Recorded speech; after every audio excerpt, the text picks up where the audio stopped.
எந்த விதமான கொஸ்டின் கேட்கக்கூடாது. இது தவிர அவசியம் நெருக்கடியான ஒரு நிலையில தடை செய்யப்பட்டதை செய்தாலும் குற்றம் இல்லாமல் போயிடும். இது பொதுவான ரூல். ஒரு நெருக்கடி, ஒரு அவசியம், ஒரு நிர்பந்தம். இப்ப அல்லாஹ் 4 உணவுகளை ஹராம்னு சொல்றான் குர்ஆன்ல. சொல்லிவிட்டு அல்லாஹ் சொல்றான், ஃபமனில் துர்ரகைர பாகின் வலா ஆதின்.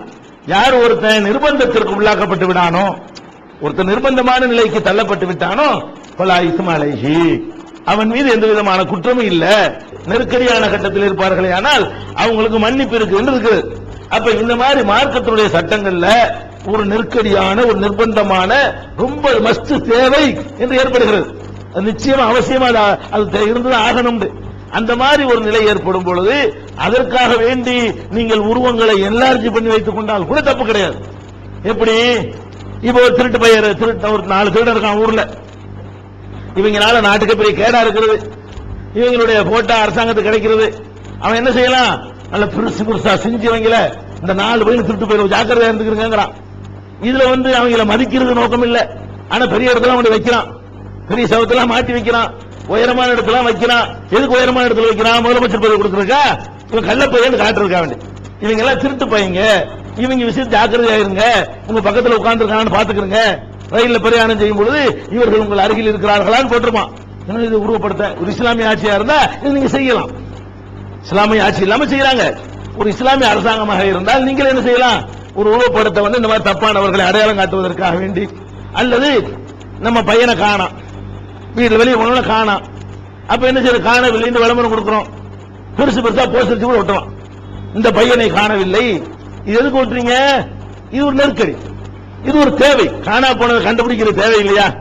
ஒருவேளை பால் கிடைக்கலங்கிறதுக்காக வேண்டி நாயை திங்கலான்னு சொல்லக்கூடிய ஒரு மார்க்கத்தில் புள்ளைய காணாங்கிறது அதை விட பெரிய மேட்டர் இல்லையா?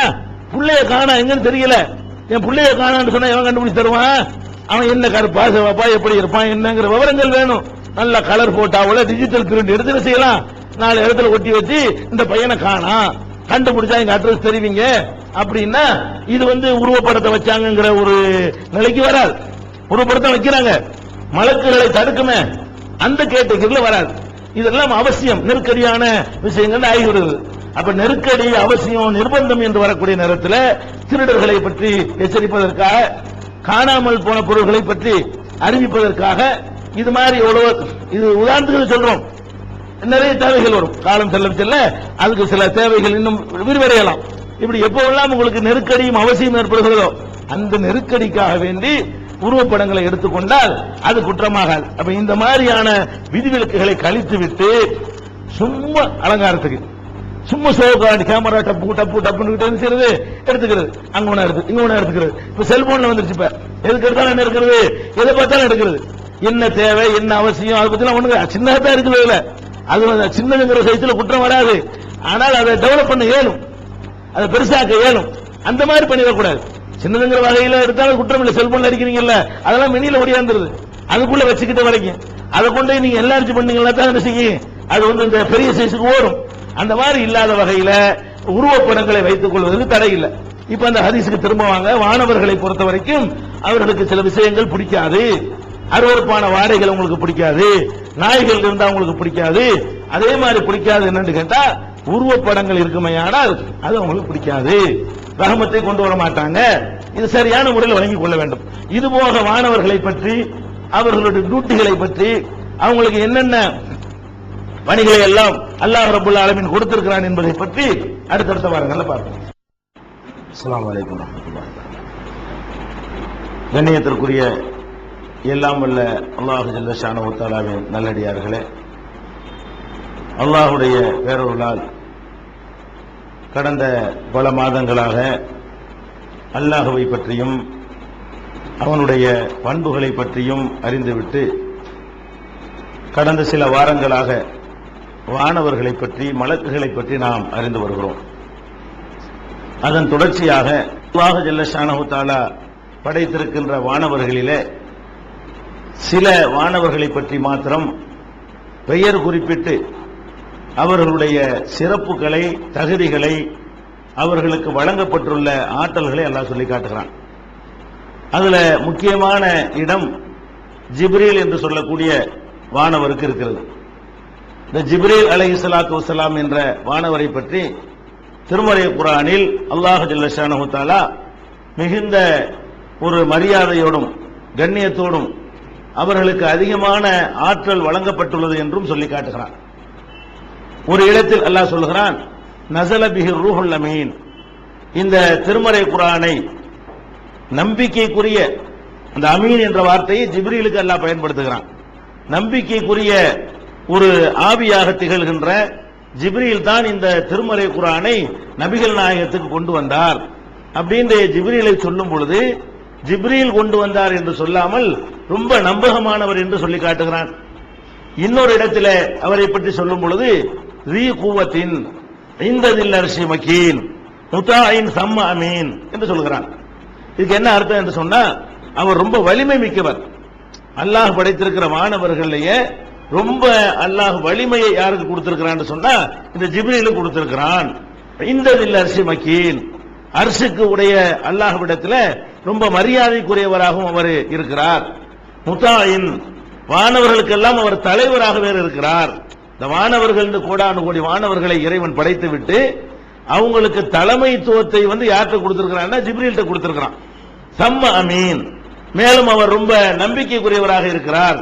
இப்படி எல்லாம் திருமறை குர்ஆன்ல அவரை அல்லாஹ் புகழ்கிறான். ரூஹுல் குதுஸ் என்று பல இடங்களில் அவர்களை பற்றி சொல்கிறான். ரூஹுல் குதுஸ் என்றால் பரிசுத்தமான ஜீவன், தூய்மையான ஆவி, பரிசுத்த ஆவி என்றெல்லாம் ஜிப்ரீல் அலைஹிஸ்ஸலாத்து வஸ்ஸலாம் அவர்களை அல்லாஹ் பாராட்டுகிறான். இந்த ஜிப்ரீல் அலைஹிஸ்ஸலாத்து வஸ்ஸலாம் அவர்களை அன்றைக்கு வாழ்ந்த யூதர்கள், நபிகள் நாயகம் ஸல்லல்லாஹு அலைஹி வஸல்லம் காலத்தில் வாழ்ந்த யூதர்கள் அவரை குறை சொல்வார்கள். நாங்க அல்லாஹ்வை ஏற்றுக்கொள்வோம், ஜிப்ரீல் என்ற வானவரை ஏற்றுக்கொள்ள மாட்டோம் என்று சொல்வார்கள். ஏன் இப்படி சொல்வார்கள் என்று கேட்டால், நபிகள் நாயகம் ஸல்லல்லாஹு அலைஹி வஸல்லம் அவர்களுக்கு குர்ஆனை அவர் தான் கொண்டு வர்றார் அப்படின்னு சொல்லும் பொழுது, இவர் குர்ஆனை கொண்டு வர்றதுனால முகமது தூதராக்குனதுனால எங்களுக்கு அவரை பிடிக்காதுங்கிறாங்க. அதுக்காக அல்லாஹ் என்ன செய்யறான்னு கேட்டா, உனக்கு ஜிப்ரீல பிடிக்கலன்னா நீ எனக்கு எதிரிங்கிறான். ஜிப்ரீலுக்கு அல்லாஹ் எவ்வளவு பெரிய இடம் கொடுத்திருக்கிறான்னு கேட்டா, மன்கான அதுவல் இல்லாஹி வ மலாயிகத்திஹி வ ஜிப்ரீல வ மீகால ஃப இன்னல்லாஹ அதுவல் லில் காஃபிரீன். யார் ஒருத்தன் அல்லாஹ்வுக்கு எதிரியா இருக்கிறானோ அல்லது அவனால் படைக்கப்பட்ட வானவர்களுக்கு நான் எதிரி என்று சொல்கிறானோ, ஜிப்ரீலுக்கு எதிரி என்று சொல்கிறானோ, மீகாயில் என்ற வானவருக்கு எதிரி என்றெல்லாம் சொல்கிறானோ, அவன் அல்லாஹ்வுக்கு எதிரி, அத்தகையவர்களுக்கு அல்லாஹ் எதிரியாக இருக்கிறான் என்று திருமறை குர்ஆனில் அல்லாஹ் சொல்லி காட்டுகிறான். அப்ப இந்த ஜிப்ரீலை பற்றி ஒரு விமர்சனம் பண்ணின உடனே அதுக்கு ஒரு வசனத்தை அருளுகிற அளவுக்கு அல்லாஹ் ரப்பல் ஆலமீன் ஜிப்ரீல் அலைஹிஸ்ஸலாம் அவர்களுக்கு ஒரு உயர்ந்த ஒரு இடத்தை கொடுத்திருக்கிறான். இந்த ஜிப்ரீல் அலைஹிஸ்ஸலாத்து வஸ்ஸலாம் அவர்களை பொறுத்த வரைக்கும் நாம ஒரே ஒரு விஷயத்தை தான் பெரும்பாலானவர்கள் அறிந்து வைத்திருக்கிறோம். என்ன அறிந்து வைத்திருக்கிறோம்? அவர்கள் நபிகள் நாயகம் ஸல்லல்லாஹு அலைஹி வஸல்லம் அவர்களுக்கு குர்ஆனை கொண்டு வந்தார்கள், அல்லாஹ்விடமிருந்து வஹியை கொண்டு வந்தார்கள். இறை செய்த இந்த குர்ஆன் அவர்கள் வழியாகத்தான் நபிகள் நாயகம் ஸல்லல்லாஹு அலைஹி வஸல்லம் அவர்களுக்கு கிடைத்தது என்பதை நாம் அறிந்து வைத்திருக்கிறோம். ஆனா இந்த ஒரு வேளை மட்டும் அவருடைய வேலை கிடையாது. நபிகள் நாயகம் ஸல்லல்லாஹு அலைஹி வஸல்லம் காலத்திற்கு முன்னாலும் சரி, அவங்க வாழ்ந்த காலத்திலும் சரி, இன்னைக்கு வரைக்கும் சரி, ஜிப்ரீல் அலைஹிஸ்ஸலாம் அவர்களுக்கு வெவ்வேறு வேலைகளை அல்லாஹ் கொடுப்பான். சந்தர்ப்பத்துக்கு தக்கவாறு பல வேலைகளுக்காக அவர்களை அல்லாஹ் அனுப்பி இருக்கிறான் என்று திருமறை குர்ஆனையும் நபிகள் நாயகம் ஸல்லல்லாஹு அலைஹி வஸல்லம் உடைய ஹதீஸ்களையும் ஆராயும் பொழுது நாம் அறிந்து கொள்ள முடிகிறது. உதாரணத்துக்கு சொல்வதாக இருந்தால், இப்ராஹிம் நபி அவர்கள் தங்களுடைய தள்ளாத வயதில் அவங்களுக்கு அல்லாஹ் கொடுத்த ஒரு புதல்வனையும் இஸ்மாயிலையும் அவங்களுடைய தாயார் ஹாஜர் அவர்களையும் கொண்டு போய் ஒரு பாலைவனத்தில் விடுகிறார்கள். அல்லாஹ்வுடைய கட்டளைப்படி அந்த பாலைவனம் தான் இன்னைக்கு மக்கா. இன்றைக்கு மக்கா என்று சொல்லப்படக்கூடிய அந்த ஊர் அன்றைக்கு வெறும் பாலைவனமாக மனிதர்கள் குடியேறுவதற்கு எந்த விதமான வசதிகளும் இல்லாத ஒரு நிலமாக தரிசாக இருந்தது. அந்த இடத்துல கொண்டு போய் அல்லாஹ்வுடைய கட்டளை பிரகாரம் மனைவியையும் தன்னுடைய பச்சிலம் பாலகனா பால் குடிக்கிற குழந்தையும் கொண்டு போய் விட்டு விடுகிறார்கள். விட்டவுடன் அந்த அம்மாவும் மகனும் தான் இருக்கிறார்கள். அந்த இடத்துல குழந்தை தாகத்திற்காக ரொம்ப துடிக்கின்ற நேரத்தில் அவங்க அம்மா என்ன பண்றாங்க, அங்க இருக்கிற சஃபா என்ற மலையிலையும் மருவா என்ற மலையிலையும், மலை குன்று, சின்ன குன்று, இங்கே இருந்து அங்கே ஏறி பார்க்கறாங்க. ஏதாவது வியாபாரிகள் போறாங்களா, ஒட்டக கூட்டம் போகுதா, அவங்கள்ட்ட இருந்து தண்ணி ஏதாவது கிடைக்குமாண்டு யாரும் தென்படலை என்ற உடனே மறுபடி இந்த மலைக்கு வர்றாங்க, இங்க இருந்து அங்க போறாங்க, அங்க இருந்து இங்க வர்றாங்க, இப்படி ஓடினார்கள் என்று நம்ம ஹதீஸ்களையும் குர்ஆன்லையும் பார்க்கிறோம். இப்படிப்பட்ட நேரத்தில் அல்லாஹ் என்ன பண்றான, ஜிப்ரீல் அனுப்புறான். ஜிப்ரீல் அனுப்பி அந்த தண்ணீருக்காக துடித்துக் கொண்டிருக்கிற இஸ்மாயில் அவர்களுக்காக வேண்டி அங்க ஜிப்ரீல் மூலமாக ஒரு நீரூற்றை பீரிட்டு ஒளை செய்கிறார். அந்த நீரூற்று தான் இன்னைக்கு சம்சம் என்ற பெயரால் இன்றைக்கு வரைக்கும் பல ஆயிரம் ஆண்டுகளாக வற்றாத ஊற்றாக இருந்து கொண்டிருக்கிறது. அப்ப இந்த ஜிப்ரீல் அலைஹிஸ்ஸலாம் அவர்களை எதுக்கு அனுப்புறான்னு கேட்டா, அல்லாஹ்வுடைய கட்டளை பிரகாரம் இப்ராஹிம் தன்னுடைய மகனை கொண்டே விட்டு அல்லாஹ்விடத்தில் வர பொறுப்பு சாட்டினார். எப்படி? ரப்பனா இன்னி அஸ்கன்து துர்ரியதி பிவாதின் கைரி தி ஸரஇன் இந்த பைத்திகல் முஹர்ரம், உன்னுடைய புனிதமிக்க ஆலயம் இருந்த இடத்துல, அந்த இடத்துல ஆலயம் ஆதம் அலைஹிஸ்ஸலாம் கட்டினார்கள். அது சிதிலம் அடைஞ்சு போயிடுச்சு. அதுக்கப்புறம் மக்கள் குடியேற இடமா மாறி போயிடுச்சு. அந்த இடத்துல கொண்டு போய் இறைவா என்னுடைய சந்ததிகளை என்னுடைய குடும்பத்தை குடியமர்த்துகிறேன். எதற்காக குடியமர்த்துகிறேன்? நீ அவங்களுக்கு பல வகையான உணவுகளை திசை திருப்பி கொடுக்க வேண்டும் என்பதற்காக வேண்டி நான் குடியமர்த்துறேன்னு சொல்றாரு. குடியமர்த்தின காலத்தில் இருந்து உலகத்தினுடைய எல்லா பகுதிகளில் இருந்தும் அங்க போய் உணவுகள் குவிய ஆரம்பிக்கிறது. இதுக்கெல்லாம் அடிப்படை என்னன்னு கேட்டா, ஜிப்ரீல் அலைஹிஸ்ஸலாம் அவர்கள் மூலமாக அந்த தோண்டிய தண்ணி தான். தண்ணி இருந்தா தானே ஒரு இடத்துல மனுஷன் வசிப்பான். ஒரு இடத்துல போய் குடியேறுவதாக இருந்தால் ஃபர்ஸ்ட் என்ன இருக்கணும்? குளமோ குட்டையோ ஊரணியோ இருக்கணும். இதுல வற்றாத ஒரு ஊற்றாக இந்த சம்சம் கிணறு இருந்த காரணத்தினாலதான் போற வார மக்கள் அங்க தங்க ஆரம்பிச்சாங்க. தங்கி அங்கே ஒரு ஊர் மாதிரி உண்டாக ஆரம்பிக்கிறது. அதுக்கப்புறம் இப்ராஹிம் அலைஹிஸ்ஸலாமும் மகனும் சேர்ந்தது காபாங்கிற ஆலயத்தை முந்தி இருந்த இடத்துல திரும்ப கட்டுறாங்க. இதெல்லாம் பார்க்கிறோம். அப்ப ஜிப்ரீல் அலைஹிஸ்ஸலாம் அவர்களை வஹி கொண்டு வருவதற்கு மட்டும் அனுப்பல. ஒரு குழந்தை தாகத்துல தவிக்கிற நேரத்தில் அவங்களுக்கு தண்ணியை வழங்குவதற்காக கூட, பூமியில் உள்ள நீரூற்றை வெளிப்படுத்துவதற்காக கூட அல்லாஹ் அனுப்பி இருக்கிறான். அது ஜிப்ரீல் மூலமா தான் உண்டாக்கப்பட்டுச்சு, அல்லாஹ்வுடைய கட்டளை பிரகாரம் தான் உண்டாக்கப்பட்டுச்சு என்பதற்கு அது இன்னைக்கு சாட்சியாக இருந்து கொண்டிருக்கிறது.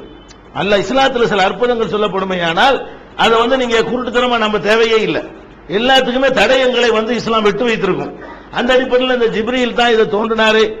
அல்லாஹ்வுடைய கட்டளை பிரகாரம் தான் அதிசயமான முறையில் தான் உண்டாக்கப்பட்டுச்சு அப்படிங்கறத இந்த சம்சம் தண்ணீர் 20 லட்சம் பேர் ஹஜ் நேரத்தில் குழுமுகிறார்கள்.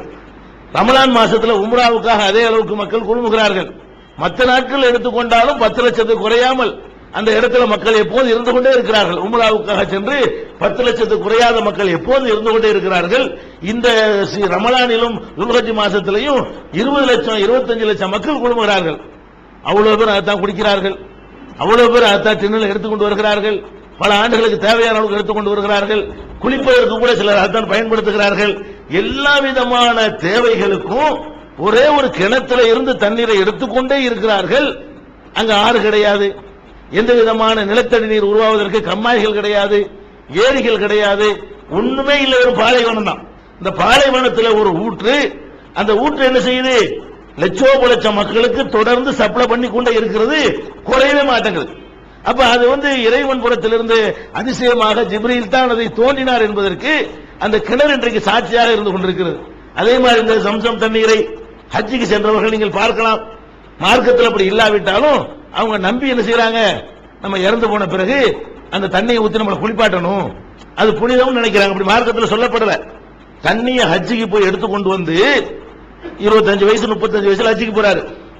அவர் 65 வயசுல மூத்தா போறாரு. 30 வருஷம் தண்ணி வச்சிருக்காங்க.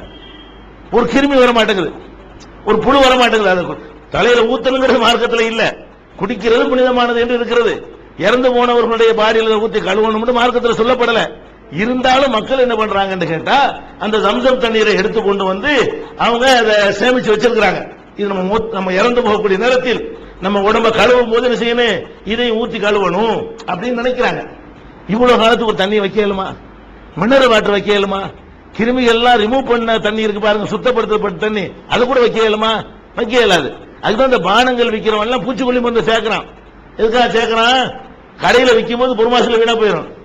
6 மாசத்துக்காவது வீணா போகாம இருந்தா தான் அவனுக்கு லாபம் கிடைக்கும். அதுக்காக என்ன செய்யறான்? கிருமிகள் உண்டாகாம இருக்கிறதுக்காக வேண்டி பூச்சிக்கொல்லி மருந்து எல்லாம் சேர்த்து குளிர்பானங்கள் வித்துக்கிட்டு இருக்கிறான். அப்ப இவ்வளவு தரமா தயாரிக்கக்கூடிய காலத்துல கூட பூச்சிக்கொல்லி மருந்தை சேர்த்து தான் இந்த தண்ணியை காப்பாற்ற வேண்டி இருக்கிறது. ஆனால் அல்லாஹ்வுடைய வல்லமையால் உண்டான, அல்லாஹ்வுடைய அற்புதத்தை கொண்டு உண்டான இந்த சம்சம் தண்ணீரை பொறுத்த வரைக்கும் அது இன்னைக்கு ஆச்சு. ஏன் அப்படி இருக்குன்னு யாருக்கும் சொல்ல முடியல. ஏன் கெட்டு போக மாட்டேங்குது? ஏன் புழுப்பூச்சி வர மாட்டேங்குது? ஏன் எத்தனை வருஷம் வச்சிருந்தாலும் அது அப்படியே இருக்கிறது, அதே நிலையில் இருக்கிறது? அப்ப இது ஒரு தடயம். அப்ப எதுக்காக இதை சொல்ல வர்றோம்னு கேட்டா, ஜிப்ரீல் என்ற வானவர்